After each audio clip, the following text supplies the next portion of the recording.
La Corte de Justicia de la Nación dictó una sentencia, ¿no es cierto?, en estas acordadas que hace semanalmente, donde, por un lado, legitimó todo lo actuado por la justicia jujeña, o sea, rechazó la pretensión de inconstitucionalidad presentada por la defensa de Milagros Sala, convalidando, ¿no es cierto?, lo actuado en la justicia jujeña. Esto también tiró por la borda el famoso tema de que Milagros Sala es una presa política. La Corte lo ha dicho con toda precisión, digamos, que no tiene nada que ver con presa política. Es una ajusticiable como cualquiera que ha sido condenada por un delito común y donde las causas por las cuales está detenida han quedado claramente demostrado de que están correctamente llevada. Por lo menos por la Corte no hubo ningún tipo de objeción. También dilucidó el tema si a través de su actividad parlamentaria con el Parlasur le corresponde tener algún tipo de fuero especial, lo cual ha quedado perfectamente dilucidado también que no corresponde ningún tipo de prerrogativa en función de esto, y más allá de su designación como parlamentaria del Parlasur, está perfectamente en condiciones de ser sometida a la justicia en la instancia de que se trata. Lo dijo con toda claridad la Corte: los fueros del Parlasur son para otras instancias, para otras situaciones y cosas que se generen en el marco del Parlasur y no este tipo de cosas que tienen que ver con delitos comunes. Por un lado, creo que esto, si uno habla de lo que ha sucedido en la justicia jujeña, generó satisfacción en el sentido, porque los cuestionamientos que se hacían han quedado claramente demostrados, han quedado tirados por la borda. Por otro lado, la Corte de Justicia de la Nación también receptó lo que recomendó la Corte Interamericana de Derechos Humanos respecto a la prisión domiciliaria, dictaminó que de Milagros Salas debe pasar a cumplir, ¿no es cierto?, la prisión preventiva en una prisión domiciliaria. O sea, ratificó la prisión preventiva, pero ordenó también el cumplimiento de lo que ha hecho el organismo internacional. Esta situación está muy próxima a resolverse, digamos. Ayer pudimos hablar casualmente con el juez de la causa, con el doctor Pablo Pullen Germano, que decía que en los días sucesivos va a haber una respuesta. Uno, ¿por qué habla de mañana? La realidad es que la Corte, cuando hizo la resolución en su momento, habló de que el día 15 la Argentina debía presentarle, ¿no es cierto?, a la Corte un programa de cómo iba a actuar en este caso. No quiere decir que el día 15 Milagros Sala tenga que estar ya cumpliendo la prisión preventiva en su casa, pero sí tiene que presentarse un programa correspondiente que explique acabadamente de qué manera se va a cumplir eso, qué plazo, porque puede tranquilamente decir la justicia que, bueno, se va a condicionar la vivienda en tal lado. Bueno, esto es lo que se va a saber mañana o pasado a más tardar. Se habla de que mañana habría algún tipo de resolución al efecto, ¿sí? También ha sido noticia Milagros Sala porque culminó el juicio oral y público que estaba llevando adelante por el tema de las amenazas en la seccional número 56 de Alto Comedero. ¿Por qué digo culminó? Porque en la semana anterior, jueves y viernes, fueron las audiencias, los 11 testigos. El día jueves de la semana pasada fue los alegatos y hubo ya sentencia. Una sentencia que favoreció a Milagros Salas, declarándola, sobreseyéndola en este caso de amenazas, digamos, por la aplicación del principio del indubio pro reo, o sea, el beneficio de la duda. También este tema tiró por la borda todas las expresiones anteriores, ¿no? Hay que recordar las dos sesiones con los 11 testigos, donde Milagros Salas hizo un circo previo bastante grande, donde tuvo la oportunidad de explayarse y de hablar, y donde denunció a viva voz permanentemente de que era una instancia que no tenía ningún sentido llevarla a cabo, que ya estaba condenada, que lo único que, ¿para qué van a hacer este juicio? Era una fantochada. Bueno, 10.000 definiciones. ¿Qué decir ahora, digamos, cuando la justicia terminó favoreciéndola? ¿Qué pasa? Pasa a ser una buena justicia. No se termina de entender este tema, pero bueno, es normal, ¿no? Cuando una persona pierde un juicio, es la peor de la justicia. Cuando lo gana, lo único que ha hecho es receptar el derecho porque estaba absolutamente claro, como si fueran jueces parciales, necesitarían que el derecho esté claro, hubieran sacado la sentencia como ella denunciaba que la iban a sacar. La realidad fue otra y a muchos les generó sorpresa, porque muchos esperaban una condena.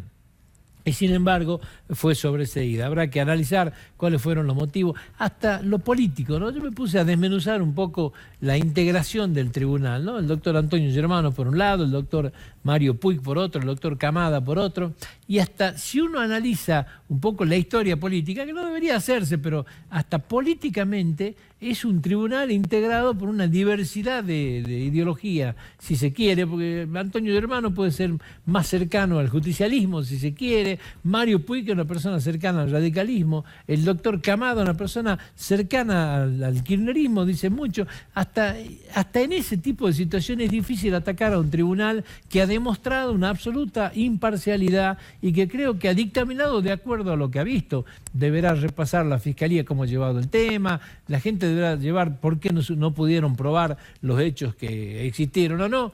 La realidad es que creo que lo que terminó haciendo el tribunal podrá no gustar a algunos, pero ha sido impecable y no se puede decir absolutamente nada. Se ha llevado un proceso con la más absoluta imparcialidad. Tira por la borda, reiteramos, esta famosa denuncia permanente, ¿no? La justicia de Morales. Bueno, la justicia de Morales falló en contra en este caso, así que hay que ver de qué nos disfrazamos ahora, digamos. Este tema también habla a las claras de que muchas veces las cosas que se dicen, la realidad es que la justicia de Jujuy está haciendo las cosas de la mejor manera posible. En la semana que pasó también estuvo el pedido de detención de Cristina Fernández de Kirchner, por un lado. La sorpresa inicial arrancó con Zanini en Santa Cruz, detenido a las 1:30 de la mañana al salir de la casa de su suegra. De ahí viene una sucesión de hechos que se dieron durante todo el día, donde, bueno, lo detuvieron a Delía, a Esteche, a Khalil, donde de repente se conoció la orden de detención, el pedido de desafuero para Cristina Fernández de Kirchner, donde fue notificado el ex canciller Timerman de la prisión domiciliaria, o sea, se le dictó la prisión preventiva y se le dio la domiciliaria por las estrictas razones de salud por las que está compareciendo. El procesamiento sin prisión preventiva de Oscar Parrilli, también pasó con el Cuervo Larroque, con Susana Dabona, una noticia realmente impactante que tiene que ver con el pacto de Irán, que tiene que ver con acusaciones como traición a la patria, algo no muchas veces visto, digamos, y que generó sorpresa por un lado, disidencias grandes por otro, donde hay gente que opina de una manera y gente que opina de otra, ha generado un debate muy pero muy fuerte. Ahora, la pregunta es ¿qué es lo que está en debate acá? Y da la sensación que lo que está fuertemente en debate es la prisión preventiva, es el instituto de la prisión preventiva. Creo que este es el eje, digamos, de lo que la Argentina hoy está en plena discusión, ¿no? Se tiene que esperar tener una sentencia firme para que la persona tenga que estar presa. La realidad es que más del 50% de los presos que hay en la Argentina están con sentencia firme. No es un problema solamente de Julio De Vido, que es el que instaló el gran debate ¿no? En cuál es el momento en que la persona tiene que estar detenida. Creo que fue el caso Julio De Vido. Y se ha abierto un debate muy grande en la Argentina porque uno dice, si hay que esperar que las sentencias estén firmes, las sentencias no están firmes nunca en la Argentina, donde son máquinas de presentar chicana, donde los abogados se especializan en obstaculizar a la justicia y no dejar que los procesos continúen bajo ningún punto de vista. Analice el último caso de Milagros Salas del Chio, ¿sí? Donde el 6 de septiembre se iba a hacer la audiencia, ¿se acuerdan? Bueno, fueron recusados todos los jueces, después que se contestaron todas las recusaciones, que se apelaron, que fueron a las apelaciones, volvieron, una vez que estaba todo en condiciones, el día que se tenía que llevar adelante la primera audiencia, ¿qué hizo Milagros Sala? Lo echó a sus 3 abogados. Claro, le echaron los 3 abogados, si eso se permitía, ¿qué pasaba? No puede ir al juicio sin estar con el asesoramiento legal. El Estado puede proveerle, ¿no es cierto?, un defensor oficial. Le provee un defensor oficial, le tienen que dar un tiempo prudencial para que se empape del expediente. Conclusión, se paraba todo de vuelta. Es imposible en la Argentina tener una sentencia firme. Fíjese Carlos Menem. ¿Cuánto tiempo llega el tema de las armas de Croacia? Y ahí está. Va a asumir el 3er mandato en el Senado. Realmente es difícil en la justicia. Ahora, ¿qué pasó en este 2017 en la Argentina? Y apareció que un juez, un camarista, Martín Irurzún, según todos, de lo que yo conozco hace añares, debe ser el juez más reconocido en la República Argentina, sin duda. Debe ser el más reconocido de hace muchísimos años, realmente impoluto. No escuché a nadie hablar mal de Martín Irurzún, ni en sus aspectos morales ni profesionales. Y marca a las claras una le llaman, ¿no es cierto?, la jurisprudencia Irurzun, donde de repente da la orden de detención para Julio Devido con el argumento de que puede obstaculizar la causa. Y en este tema se cae, evidentemente, en un campo de la subjetividad, pero abre todo un espectro donde las causas empiezan a tener una rapidez distinta. Porque en este momento hay 20 personas que en el gobierno anterior ejercían cargos que están detenidas. Cuando usted hace número en funcionarios y gremialistas que actuaron hace 2 años, se va a dar cuenta que hay ya 20 personas que están detenidas. Personas que al estar detenidas ya pierden el interés de empezar a obstaculizar, o sea, empiezan a intentar defenderse en serio y ponerse a disposición de la justicia, a disposición de la causa. Bueno, es una teoría que hoy empieza a desarrollarse, donde creo que nadie es dueño de la verdad en esto, y donde me parece que muchos de los jueces federales han adoptado esta teoría, ¿no es cierto?, de Martín Irurzun, y hoy este es el motivo por el cual hay tantos detenidos en la República Argentina. Cuidado, ¿no?, que no estoy diciendo que esto termine acá. Hablan muchos de que antes de Navidad va a haber sorpresas muy grandes de detenciones, y algunos hablan de detenciones de empresarios, ¿sí? Pero claro, es imposible tener un lavallato en la Argentina como se pretende de esta manera, si también no empiezan, ¿no es cierto?, a caer los empresarios. Bueno, esto es lo que se viene en la Argentina. Una Argentina donde hoy se miran las cosas 2 veces, han cambiado mucho de los fundamentos que antes parecían absolutamente estrictos, y la justicia ha generado un vuelco muy, muy grande. Reitero, con jueces impecables, ¿sí? La Cámara de Irurzun y Farhat creo que es una Cámara impecable, pero bueno, los abogados que eran máquinas de impedir empiezan hoy a repasar realmente cuáles son las estrategias. Fíjese la discusión entre Zanini y Cristina Fernández de Kirchner sobre la estrategia de defensa. Claro, el hecho de ya estar preso para Zanini cambia todo. Quiere agilidad, quiere lo más rápido posible, está convencido de su inocencia, lo quiere demostrar, quiere atacar el motivo por el cual está procesado, pero ¿dónde lo va a hacer? Chicaneando y metiendo medidas judiciales que lo único que hace es dilatar. No tiene interés en hacerlo hoy porque está preso. Vamos a ver qué es lo que pasa, pero esto es de alguna manera el gran cambio que se produjo en la forma de actuar de la justicia argentina. Una semana también donde la esperanza entró como en una meseta, digamos, de lo que fue, ¿no es cierto?, las ásperas situaciones anteriores. Hoy, ¿en qué estado está? Desde que se ha anunciado, ¿no es cierto?, lo anterior, había 10 días hábiles para que los obreros empiecen a hacer las opciones correspondientes. Hoy está habilitada una oficina, ¿no es cierto?, donde ya están las 600 personas que van a pasar a trabajar en la nueva empresa, están firmando y están acondicionando las relaciones contractuales que lo van a cubrir, ¿no es cierto?, en los próximos tiempos, y ya hay oficinas abiertas en el Ministerio de Trabajo donde están llegando aquellos empleados que se van a acoger de una manera o de otra, digamos, a algunos de los beneficios que se han ofrecido para darle continuidad laboral en alguna empresa del Estado, pero que la realidad es que no es un gran número el que ha venido, no llega a las 30 personas a las que ya oficializó, ¿no es cierto?, el pedido de cambio para ser trasladado a otra oficina. La realidad es que estamos en los últimos días del tema de la esperanza, los 10 días hábiles se estarían cumpliendo la semana que viene, digamos, así que bueno, hay que estar expectante en el tema. Hoy los obreros habían manifestado que iban a ir a trabajar, las tarjetas no están, no se está trabajando, el ingenio está parado, digamos, ¿sí? Y urge una solución a este tema, porque hay que empezar el alistamiento, porque hay que empezar a preparar los campos, porque hay que pagar sueldos, porque hay que buscar una definición, y esta definición, los plazos son realmente acotados, digamos, así que esta es la realidad en el ingenio La Esperanza en el día de hoy. Un pequeño comentario quiero hacer de unas expresiones receptadas por el diario El Tribuno de Salta en el día de antes de ayer, y son declaraciones hechas por el fiscal federal de Orán, Gustavo Montoya, que cuando hablaba, fue impresionante en las últimas 2 semanas la cantidad de droga que se secuestró en el norte salteño. Fue realmente impresionante, y ni qué hablar de lo que se secuestró de marihuana en la zona del NEA, que superaron los 5.200 kilogramos, ¿sí? Pero en estas últimas 2 semanas sobre todo esto pasó, y en una nota que da el fiscal federal deja traducir algunos aspectos que me parece son fundamentales y que alguna vez en esta columna nosotros hemos hablado. Habla de que bancarizar la economía es absolutamente necesario para combatir las bandas delictivas. Y creo que este es un tema clave. Por eso uno no termina de entender las decisiones que toma el Banco Central de la República Argentina en emitir una moneda de 1.000 pesos. No se termina de entender cuando la verdadera preocupación tendría que ser empezar a tener sistemas mucho más aceitados y razonables que te permitan pagar con la tarjeta de débito en cualquier lado. Hoy la realidad es que las comunicaciones son un desastre. Hay resoluciones que ha sacado la AFIP que obliga a profesionales a tener tarjeta, no la tiene nadie. Los bancos realmente no la tienen, los comercios desisten tenerla. Los sistemas existentes son malos, porque las comunicaciones en la Argentina son malas, porque el internet es malo. Bueno, todo este cúmulo debería ser la verdadera preocupación. El mundo va camino a una bancarización por esto que nos está diciendo el fiscal federal. Si queremos realmente luchar contra la droga en la Argentina, hay que atacar en esto.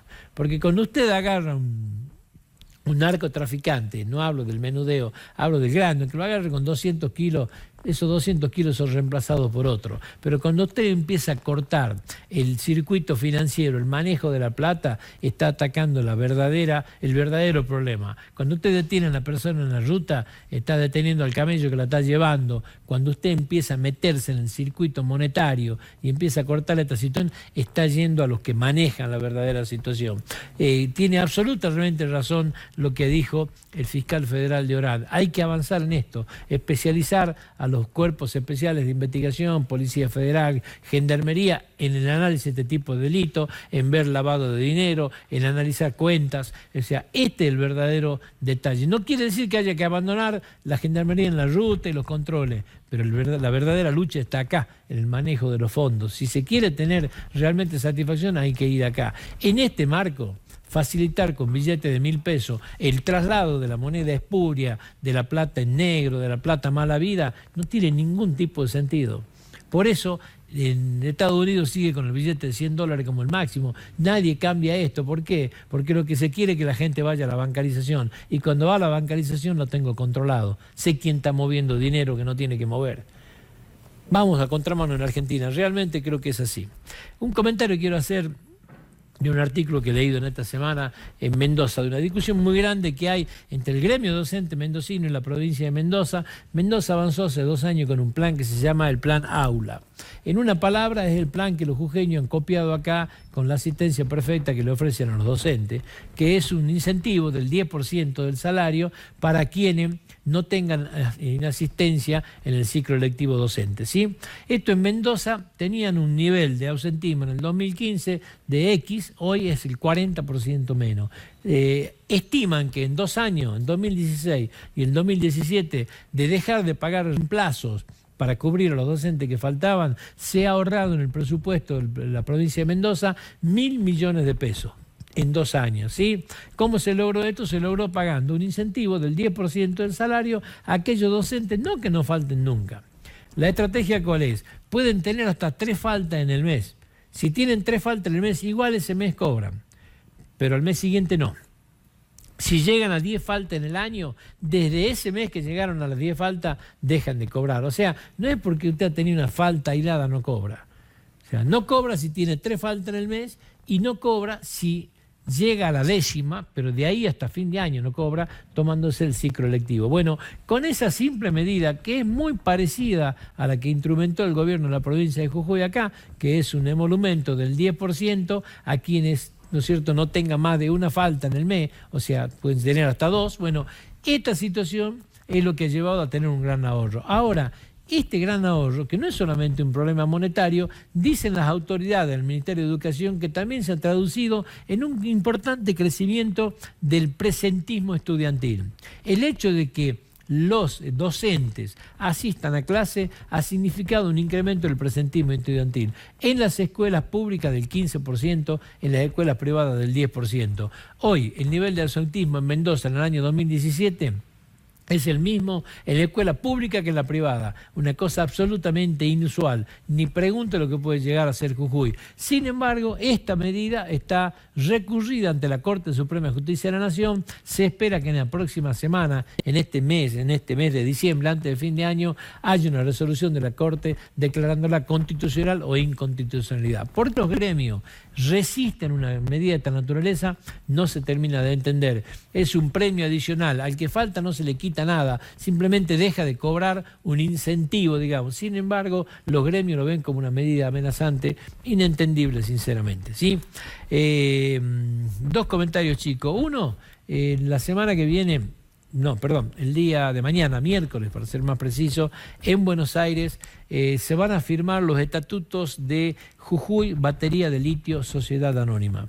Esta es la sociedad que conforma, y Jujuy forma parte del mismo, que conforman para el desarrollo estratégico del litio, donde este objetivo de que Jujuy deje de exportar solamente el carbonato de litio, ¿sí?, y empiece a tratar de desarrollar esto económicamente, le dé valor agregado y llegue algún día a explotar baterías de litio, empieza a tratar de ser una realidad. Esto se va a firmar el día de mañana, en la presencia de las autoridades provinciales, con los empresarios, se conforma este tipo de sociedad. El litio, más allá de ser un recurso estratégico en la provincia de Jujuy, empieza a ser también un recurso del futuro, y esto se estaría dando en el día de mañana. Y por último, un pequeño comentario.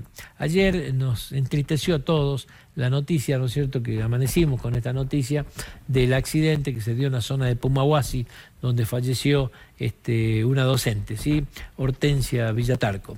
En la persona de ella, el saludo y la solidaridad con toda la docencia de la provincia de Jujuy.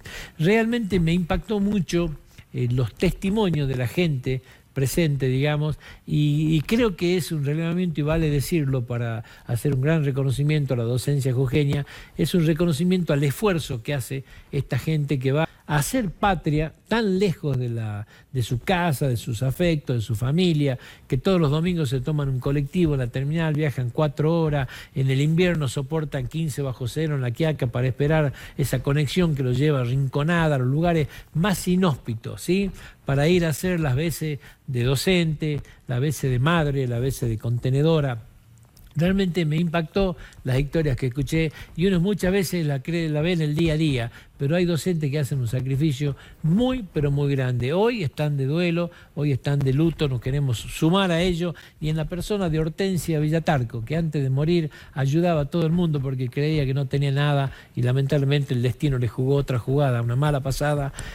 Hoy perdió la vida Hortensia Villatarco. En la memoria de ella, a todos los docentes, el reconocimiento a eso que hacen patria todos los días, con un gran esfuerzo llegan para educar a nuestros chicos en los lugares más escondidos de nuestra provincia.